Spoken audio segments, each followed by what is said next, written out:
Minister's statement. as well as destruction of infrastructure in the region. At the very outset, government had issued a statement on 28th February expressing its deep concern and urging all sides to exercise restraint, avoid escalation, and prioritize the safety of civilians. We believed, and we continue to believe, that dialogue and diplomacy should be pursued to de-escalate tensions and address underlying issues. Sir, it is also imperative that the sovereignty and territorial integrity of all states in the region be respected. Given the gravity of the situation, the Cabinet Committee of Security, CCS, met on 1 March under the chairmanship of the Honorable Prime Minister.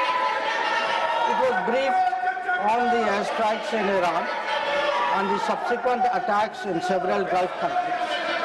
The CCS was concerned over the safety and security of the Indian community in the region. It also focused on the implications for regional security and for economic and commercial activities. The committee was apprised of difficulties faced by Indian travelers transiting the region and by students appearing for scheduled examinations in these countries. It directed all concerned ministries and departments to take appropriate measures to respond to these problems. Honorable Prime Minister continues to closely monitor emerging developments, and relevant ministries are coordinating to ensure effective responses. Sir, the conflict has continued to intensify and the security situation in the region has deteriorated significantly.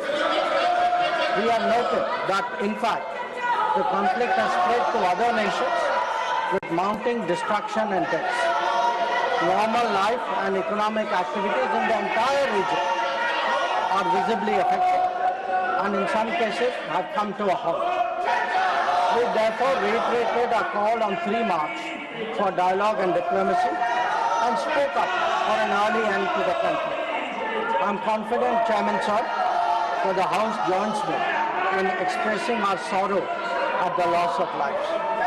Honorable Chairman Sir, while any development that negatively impacts peace and security in the world is deeply troubling, this ongoing conflict is an issue of particular concern for India. We are a neighboring region and understandably have obvious stakes that West Asia remains stable and peaceful. There are almost 1 crore Indian citizens who live and work in the Gulf nations. In Iran too, there are a few thousand Indians who are there for study or for employment.